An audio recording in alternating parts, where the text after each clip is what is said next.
The handcuffs clicked shut around Margaret's wrists with the satisfying sound of justice being served. She stood there in my driveway, her face cycling through shades of red I didn't know existed in nature, while Officer Rodriguez read her rights. The same driveway where, just 2 hours earlier, she'd tried to jimmy my car door with what she called her master key.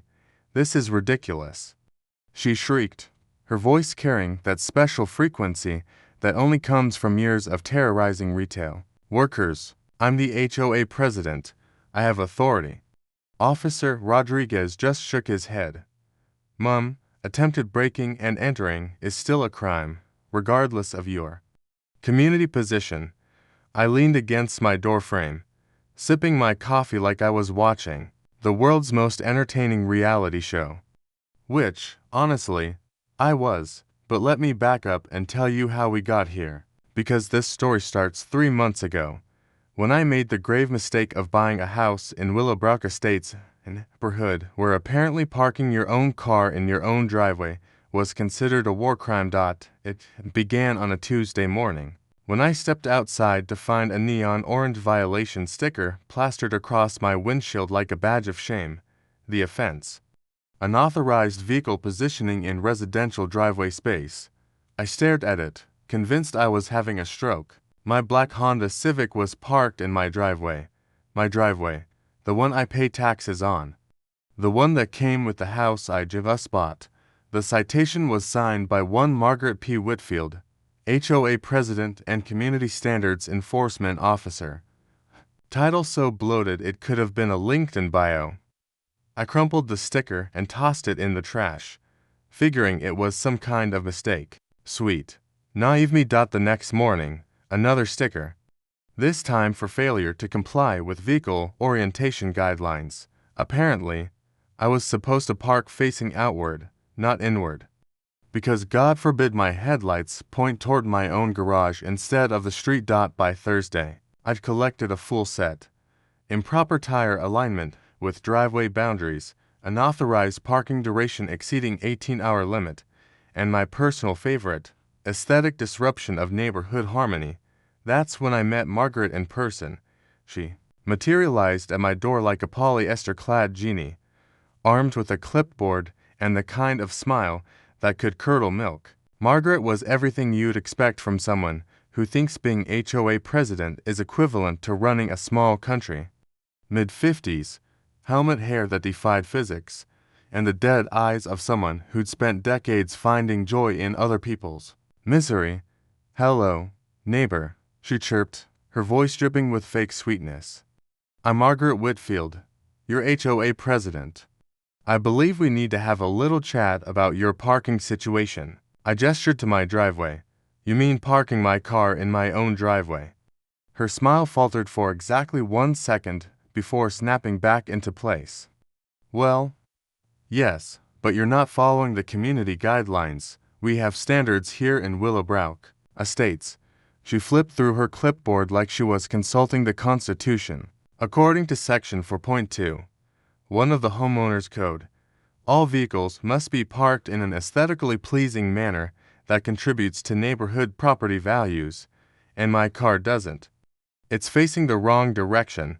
It's not properly centered. And frankly, it's been there for 3 consecutive days. That suggests permanent storage, which requires special approval."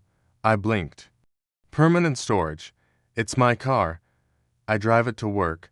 Do you have documentation proving regular usage?"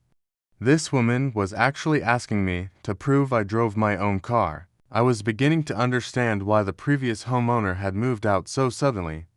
"Margaret," I said, keeping my voice level, "I appreciate your dedication to the neighborhood, but I'm going to continue parking my car in my driveway."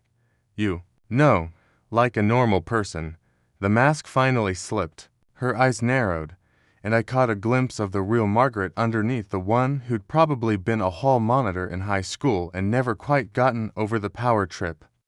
"I don't think you understand how things work here," she said, her voice dropping to a whisper. "I've been president of this HOA for 8 years.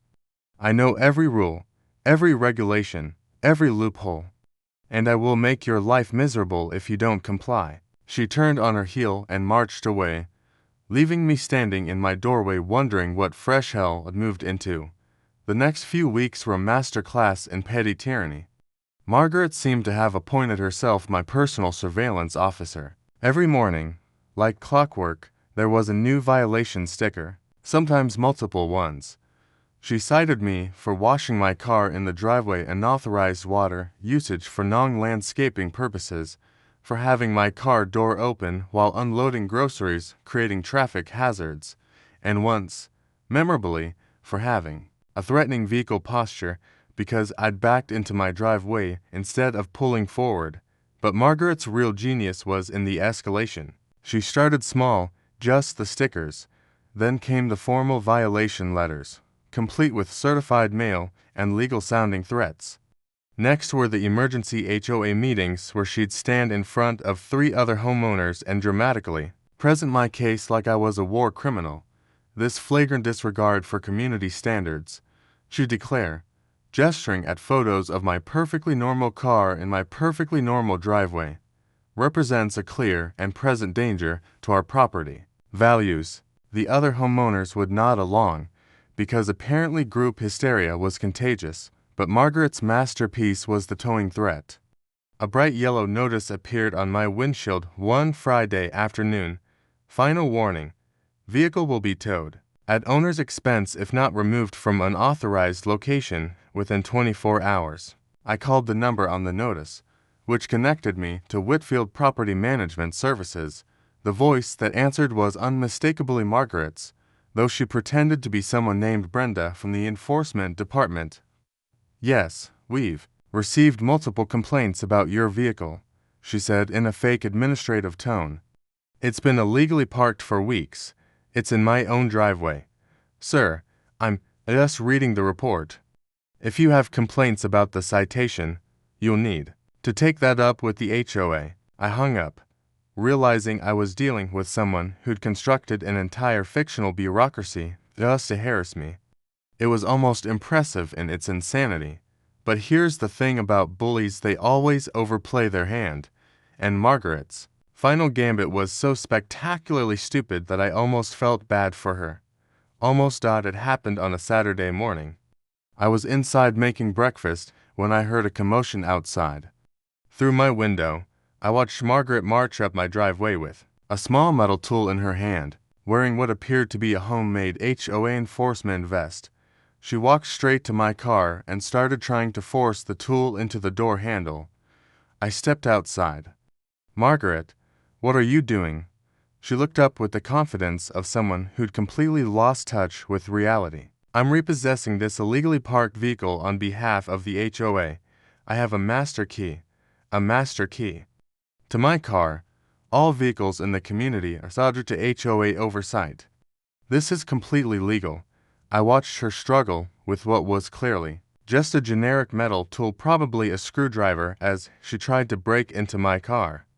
The whole scene was so absurd, I had to suppress a laugh. "Margaret, you're trying to break into my car. I'm exercising my authority as HOA president. This vehicle is in violation and needs to be relocated." She kept jabbing at the door handle, growing more frustrated by the second. Her master key was about as effective as a banana. That's when I pulled out my phone and started recording. "For the record," I said loudly, "you're attempting to break into my legally parked car in my own driveway. This is harassment," she snapped. "I'm calling the police," and she did. Right there in my driveway. Margaret called 911 and reported that I was intimidating an HOA official in the performance of her duties. Officer Rodriguez arrived 20 minutes later, just as Margaret was explaining to the dispatcher that she needed backup because I was creating a hostile environment for community enforcement.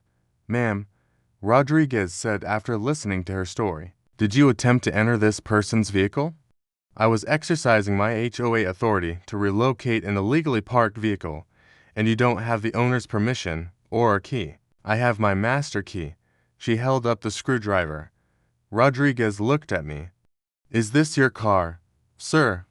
"Yes, and I have the registration right here."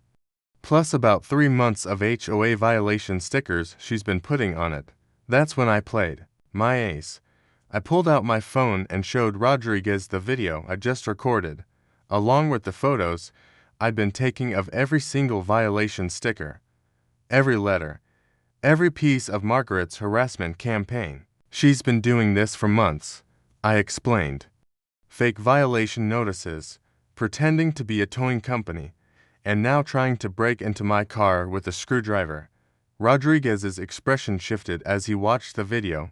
Ma'am, you understand that attempting to gain unauthorized access to someone's vehicle is a crime.